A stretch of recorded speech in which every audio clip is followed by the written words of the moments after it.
ഇന്നത്തെ ആലത്തൂർ വാർത്തകൾ വായിക്കുന്നത് സുബിൻ ശരീഫ് തിന്നിലാവ്. ഇന്ന് ജൂലൈ മാസം 29, കർക്കിടക മാസം 14, മൊഹറം മാസം 22 തിങ്കളാഴ്ചയാണ് വരുന്നത്. പ്രധാന വാർത്തകൾ: 5 കോടിക്ക് മേലെയുള്ള നിക്ഷേപങ്ങൾ ചെയ്യാൻ വേണ്ടിയിട്ട് കേരളത്തിലേക്ക് 230 വൻ വ്യവസായികൾ വരുന്നുണ്ട്. 17 ദിവസം കൊണ്ട് 5349 പേര് ചികിത്സ തേടി. മോദി ഉക്രൈൻ സന്ദർശിക്കും. 9 പുതിയ ഗവർണർമാരെ നിയമിക്കും. അടിയൊഴുക്ക് കാരണം അർജുൻ ഓടിച്ച ലോറിയെയും കണ്ടെത്താൻ കഴിഞ്ഞില്ല.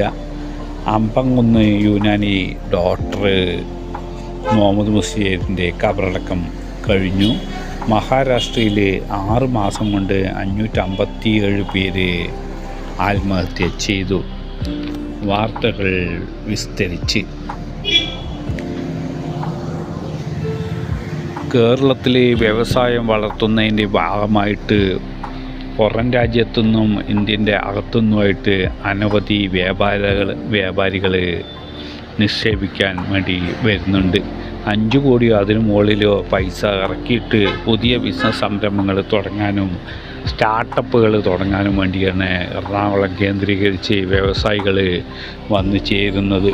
12,000 കോടി രൂപയുടെ നിക്ഷേപമാണ് നമ്മുടെ സർക്കാർ ലക്ഷ്യമിടുന്നത്. ഈ മാസം 29 തന്നെയായിട്ട് കൺക്ലൂഡ് ഓൺ കണ്ടിന്യൂയിങ് ഇൻവെസ്റ്റ്മെൻറ്റ് എന്ന പരിപാടിയിലാണ് ഇത്രയും തുക ഒന്നിച്ചിട്ട് നിക്ഷേപമായിട്ട് സ്വീകരിക്കുന്നത്. അമ്പംകുന്ന് യുനാനി ഡോക്ടർ മുഹമ്മദ് മുസ്ലിയാർ യാത്രക്കിടയിൽ മരണപ്പെട്ട സാഹചര്യം ഏവർക്കും അറിയാവുന്ന കാര്യമാണ്. അദ്ദേഹത്തിൻ്റെ നിസ്തൂലമായ സേവനം എല്ലാവർക്കും ദൂരദിക്കുകളിൽ നിന്നും മറ്റും ചികിത്സയ്ക്ക് വരുന്നവർക്ക് അറിയാവുന്നൊരു വിഷയമാണ്. അദ്ദേഹത്തിൻ്റെ പെട്ടെന്നുള്ള നിര്യാണത്തിൽ നാട്ടിലെ ഏവർക്കും ദുഃഖകരമായിട്ടുള്ള കാര്യമാണ് നമുക്ക് അനുഭവപ്പെട്ടുകൊണ്ടിരിക്കുന്നത്. ഉസ്താദിൻ്റെ കബറടക്കം അമ്പംകുന്ന് പള്ളി മക്കാമിൻ്റെ അടുത്തായിട്ട് തന്നെ പരിസരത്തായിട്ട് അവിടുത്തെ ഖബർസ്ഥാനിൽ മറമാടിയിരുന്നു. ആലത്തൂർ MCA ജ്വല്ലറി ഉടമയും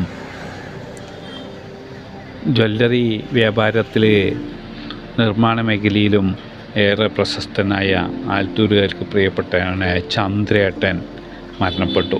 കഴിഞ്ഞ ദിവസം രാത്രിയായിരുന്നു മരണപ്പെട്ടത്. ഇന്ന് തിരുവില്ലാമല ഐവർ മഠത്തിൽ വെച്ച് അതിൻ്റെ ശവസംസ്കാര ചടങ്ങുകൾ നടക്കും. ഇരട്ടക്കുളത്ത് പുത്തമ്പുര വീട്ടിൽ നജിമുദ്ദീൻ 47 വയസ്സ് മരണപ്പെട്ടു.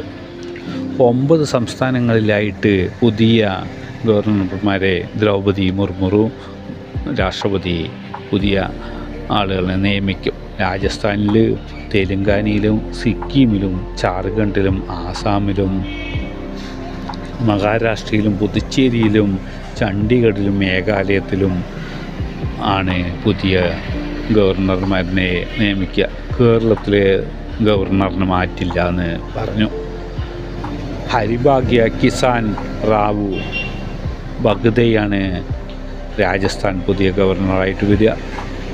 ജിഷ്ണു സേവ് വർമ്മനെ തെലുങ്കാന ഗവർണറായിട്ടും ഓം പ്രകാശ് മാത്തൂര് എന്നിവനെ സിക്കിം ഗവർണറായിട്ടും സന്തോഷ് കുമാർ ഗാംഗോദറിനെ ജാർഖണ്ഡ് ഗവർണറായിട്ടും രമൺ ദേവകിയെ ഛത്തീസ് ഗവർണറായിട്ടും ലക്ഷ്മൺ പ്രാസ് ആചാര്യ എന്നിവരെ മണിപ്പൂർ ഗവർണറായിട്ടുമാണ് നിയമിക്കുന്നത്.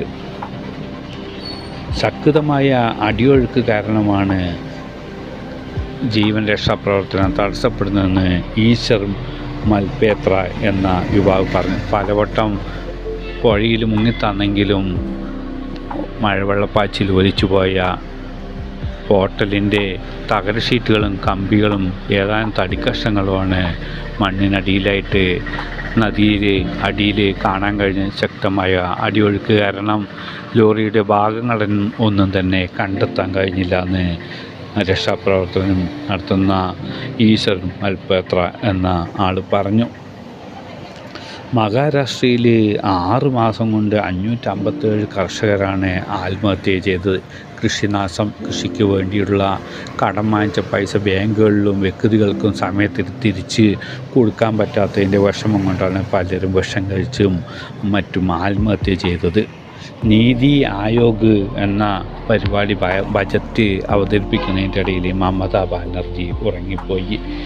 പിന്നീട് അവർ ഉണർന്നു നോക്കിയപ്പോൾ ബജറ്റ് അവരുടെ രാജ്യത്തിനോ അവരുടെ സംസ്ഥാനത്തിനോ ഒന്നും തന്നെ പ്രയോജനപ്പെടുന്നില്ല എന്ന് മനസ്സിലാക്കിയപ്പോൾ അവർ അവിടുന്ന് ഇറങ്ങിപ്പോയി സീറ്റിൽ നിന്ന്. ബജറ്റിനോടുള്ള അവഗണനയാണ് അതിലൂടെ കാണിച്ചതെന്ന് കേന്ദ്ര മന്ത്രിമാർ കുറ്റപ്പെടുത്തി. മോദി ഉക്രൈൻ പറയുന്ന രാജ്യം സന്ദർശിക്കും. ആഗസ്റ്റ് മാസം 24-നാണ് മോദി ഉക്രൈൻ സന്ദർശിക്കുക. റഷ്യയും ഉക്രൈനും തമ്മിലുള്ള യുദ്ധം അവസാനിപ്പിക്കാൻ വേണ്ടി കൂട്ടം കൂടാൻ വേണ്ടിയിട്ടാണ് വിമാനത്തിൽ മോദി അവിടേക്ക് പോണത്. അവിടുത്തെ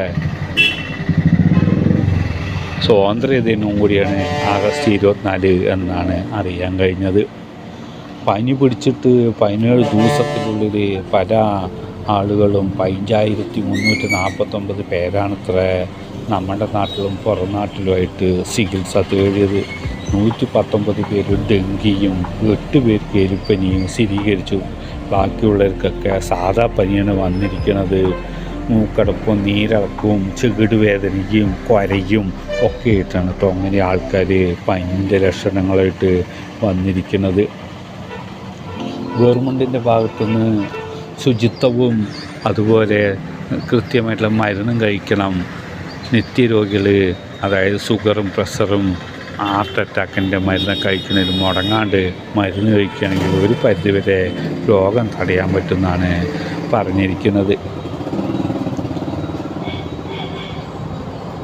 9 പുതിയ ഗവർണർ വന്നപ്പോൾ അതിൽ പലരും വിചാരിച്ചു നമ്മുടെ കേരളത്തിലത്തെ ഗവർണർക്കും സ്ഥലം മാറ്റം കിട്ടും, പുതിയ ഗവർണറിനെ ഇവിടെ നിയമിക്കുമെന്നാണ് വിചാരിച്ചത്.